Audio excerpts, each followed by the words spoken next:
In 1950, an American statistician boarded a plane to Tokyo carrying ideas about manufacturing quality that no factory in Detroit wanted to hear. His name was W. Edwards Deming. The Japanese Union of Scientists and Engineers had invited him to lecture. American industry had ignored him for years. But the car companies that listened to this one man would eventually humiliate the ones that didn't. So how did Japan go from building knockoff sedans that couldn't survive a California freeway to producing the most reliable cars the world has ever seen? The answer starts with embarrassment, not triumph. In 1936, Toyota rolled out its first passenger car, the Model AA, and there was nothing subtle about where the inspiration came from. The Model AA was a blatant copy of Dodge and Chevrolet designs. Some parts could literally be interchanged with the American originals. Japan wasn't inventing anything at this point. It was studying, borrowing, and in many cases directly imitating what Detroit had already mastered. 2 decades later, Toyota tried to crack the American market for real.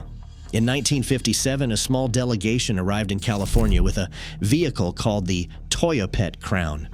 They set up shop in a former Rambler dealership on Hollywood Boulevard, and by July of 1958, the car was available through 5 dealerships on the West Coast. The results were catastrophic. The Toyopet Crown had a tiny 60-horsepower engine designed for Japan's narrow, low-speed roads. When drivers tried to take the car up the hills around Los Angeles, the engine overheated and lost power. On American freeways, it could barely keep pace with a delivery truck. The valve heads had a tendency to fail at sustained highway speeds. The overdrive system actually pumped lubricant away from where it was needed, and the brakes felt dangerously soft under an American driver's foot. Even the name worked against it. English-speaking buyers heard toy and pet in the brand, and many joked that it was nothing more than a Japanese motorized stroller. By the end of 1958, Toyota had sold exactly 287 Crowns in the entire United States. 1 Land Cruiser. That was it. The company accumulated over $1 million in losses and quietly pulled the car from the American market by the end of 1960. If the story had ended there, nobody would remember the Toyopet Crown. But Toyota did something that would define its entire future. Instead of blaming the market or pointing fingers at the dealers, the company went back to Japan, documented every single failure point, and started over from scratch. That willingness to study its own mistakes would turn out to matter more than any engine or transmission it would ever build. 5 years later, in 1965, Toyota returned to the American market with a completely different vehicle. The Toyota Corona featured a larger 90-horsepower engine specifically engineered for sustained highway driving, improved ride quality tuned for American road surfaces, and a price tag that made sense for budget-conscious buyers. The Toyopet name was gone. In its place was simply Toyota. The Corona sold well from the start, establishing a beachhead that would grow steadily for the next decade. Not with flash or spectacle, but with something Detroit had started taking for granted: consistency. What Detroit didn't realize yet was that the consistency wasn't an accident. It was engineered from the ground up. This is where Deming's teachings become critical. When he arrived in Japan in 1950 and delivered his 8-day course on quality control to the Japanese Union of Scientists and Engineers, he found something remarkable: an audience that was desperate for answers. Japan's economy was shattered, its reputation for manufacturing was abysmal, and its leaders knew they had to build their way out of poverty. The country was also emerging from a long tradition of meticulous craftsmanship in woodworking, metalwork, and textile production. So the idea of obsessing over quality was not foreign to Japanese industrial culture. What Deming provided was the scientific framework to channel that cultural instinct into modern mass production. Meanwhile, American manufacturers at home were riding high on post-war demand. Factories were churning out cars as fast as they could, and quality was treated like a luxury rather than a requirement. If a door panel didn't line up perfectly or a transmission developed a slight rattle, that was just the price of mass production. Volume was king in Detroit. Deming taught the opposite. He used statistical methods to track product defects, trace them to their root causes, and built systems to prevent those defects from recurring. He argued that tolerance limits, the acceptable margins of error that American managers relied on, were actually eroding product quality from the inside out. His message was simple but radical for the time. Stop inspecting quality at the end of the assembly line. Build it into every single process from the beginning. What did Japanese executives do with this advice? They did not just nod politely and go back to their old habits. They restructured their entire manufacturing philosophy around these ideas. The gap between listening and doing was almost zero. At Toyota, two men took Deming's principles and built something even more ambitious. Taiichi Ono, an engineer on the production floor, and Eiji Toyoda, a member of the founding family, developed what became known as the Toyota Production System. It was refined throughout the 1960s and 70s, and at its core sat two concepts that would reshape manufacturing across the planet. The first was just-in-time production. Parts arrived at the assembly station exactly when they were needed, not weeks in advance to sit in expensive warehouse storage. This eliminated waste at every stage of the process and dramatically reduced inventory costs. The second concept was jidoka, a Japanese word that roughly translates to automation with a human touch. It gave every single worker on the factory floor the authority to stop the entire production line the moment they spotted a defect. Now think about what that means in practice. In a Detroit auto plant during the same era, a worker who stopped the line would be reprimanded, maybe even fired. Production quotas were sacred. Speed mattered more than precision. In a Toyota factory, stopping the line was not just allowed, it was expected and rewarded, because every defect caught at the workstation was one that would never reach the customer's driveway. But Toyota was not done building this system. There was one more layer. Then there was Kaizen. The Japanese word translates roughly to continuous improvement, and it became the philosophical heartbeat of everything Toyota built. Kaizen wasn't a program with a start date and an end date. It wasn't a quarterly corporate initiative with a PowerPoint deck. It was a daily discipline embedded in every level of the company, from the boardroom in Toyota City down to the smallest parts supplier in Osaka. Once a team could perform a task efficiently with a certain number of workers, Kaizen demanded they find a way to do it with fewer, freeing people to learn new skills and improve other processes elsewhere in the plant. Shoichiro Toyoda, the chairman and former president of Toyota, said it plainly years later. There is not a day I do not think about what Dr. Deming meant to us. Deming is the core of our management.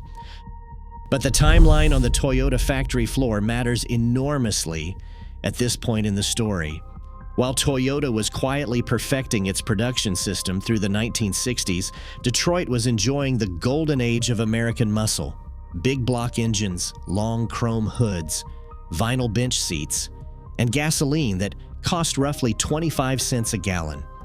General Motors alone controlled nearly half of the entire American car market, selling everything from Chevrolets to Cadillacs in every price bracket imaginable. Ford and Chrysler split most of the rest. Nobody at General Motors headquarters was losing sleep over a small company from Nagoya that had failed to sell 300 cars in 3 years on American soil.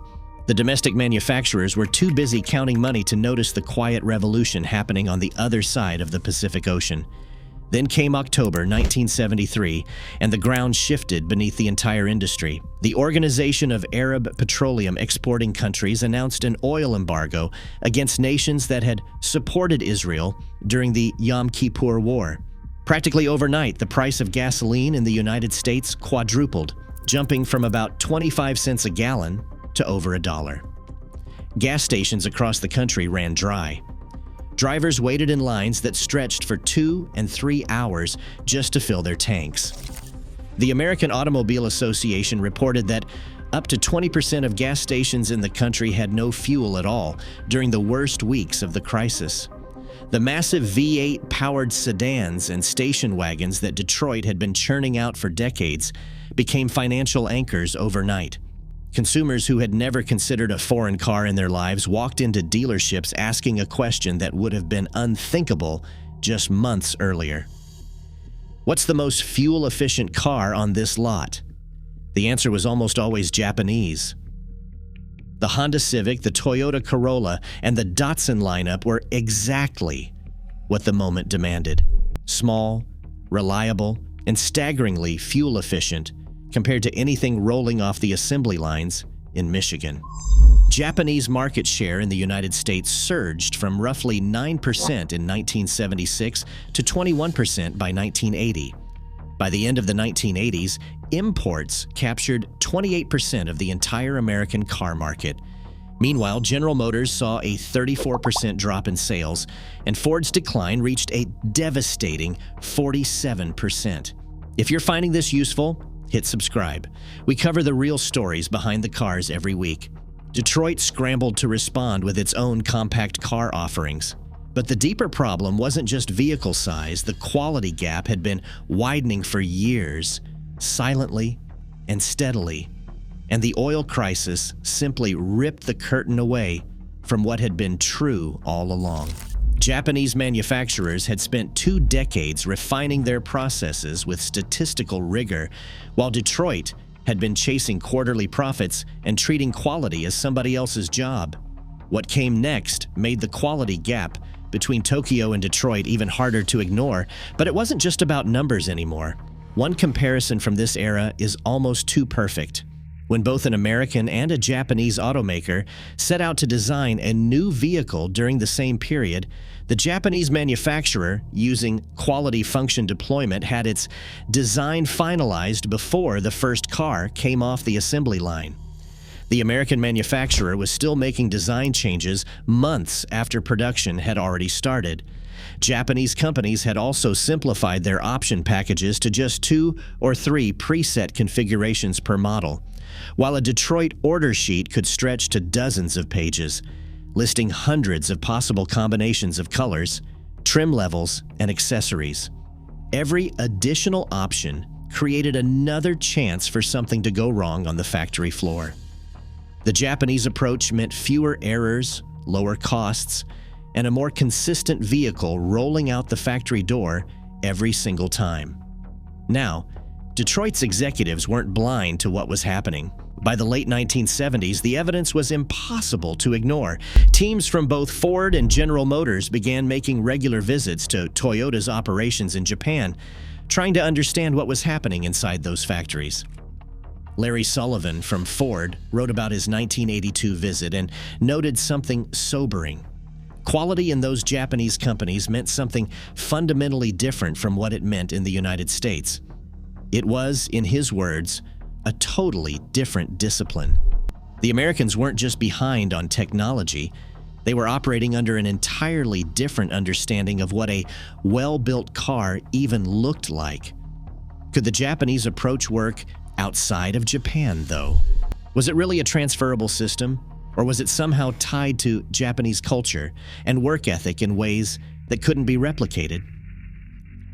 Honda answered that question in the most direct way possible. Rather than simply exporting finished vehicles across the Pacific, the company decided to build cars on American soil, using American workers. In Marysville, Ohio, a small town northwest of Columbus, the first American-made Honda Accord sedan rolled off a brand new assembly line in November of 1982. The car was built by American workers in an American factory using the same production philosophy that had been developed in Hamamatsu, Japan. The quality was indistinguishable from its Japanese-built counterpart. That single factory proved something that Detroit executives had been hoping wasn't true. The Japanese advantage wasn't about geography or some innate cultural trait. It was a system. a set of principles and practices. It worked just as well in Ohio as it did across the Pacific. Once that was proven on the Marysville assembly line, there was no containing what happened next. Toyota's ascent continued through the 1990s and into the 2000s, and it wasn't just one model carrying the weight. The Corolla became the best-selling car nameplate in automotive history. The Camry dominated the American family sedan market so completely that it became the default choice for millions of households. The Prius pioneered hybrid technology for the mass market and turned fuel economy into a cultural statement. In 1989, Toyota launched Lexus, its luxury division, directly targeting Mercedes-Benz and BMW on their home turf. The first Lexus LS 400 stunned the automotive press and alarmed the German luxury establishment simultaneously. It was quieter than the Mercedes S-Class at highway speed, more reliable in long-term testing, and priced thousands of dollars lower. Kaizen had reached the premium segment, and the established luxury brands suddenly had a problem they hadn't planned for. Then came the moment that would have seemed unthinkable just a few decades earlier. In 2008, Toyota officially surpassed General Motors as the world's largest automaker, selling nearly 9 million vehicles worldwide. That was roughly 600,000 more than GM managed that same year. General Motors had held the title of the world's biggest car company for 77 consecutive years, all the way back to 1931 when it first passed Ford. The following year, GM filed for Chapter 11 bankruptcy and needed billions of dollars in emergency government loans just to survive. How do you process a reversal like that? A company that sold 287 cars in the United States in 1958 had become the largest car manufacturer on the planet in 50 years. The company that once represented the very idea of American industrial dominance was standing in a federal courtroom asking for protection from its own creditors. It would be too simple to say Japan just builds better cars. The reality is more layered than that and more interesting. What Japan did was embrace a philosophy of relentless, incremental improvement at a time when American manufacturers believed they had already figured everything out. The man who handed them that philosophy was born in Sioux City, Iowa, educated in Wyoming, and trained at Yale. He was as American as the assembly line itself. The companies that could have adopted his ideas first were the very ones who dismissed him the longest. Today, you can walk into any used car lot in the country and find a Toyota Corolla with 300,000 miles on the odometer, still running reliably on its original engine. You can spot Honda Civics from the 1990s, parked in grocery store parking lots, dented but dependable, refusing to quit. In repair shops from California to Connecticut, mechanics will tell you the same thing. The cars they see the least often are the Japanese ones. That record didn't happen because of luck or cheap labor or some mysterious cultural advantage that outsiders couldn't understand. It happened because a group of engineers in post-war Japan decided that every single manufacturing process mattered, that every defect was unacceptable, and that improvement was not a finish line you crossed, but a discipline you practiced every single day. The video playing next covers another automotive story you probably haven't heard the full version of. Click it now.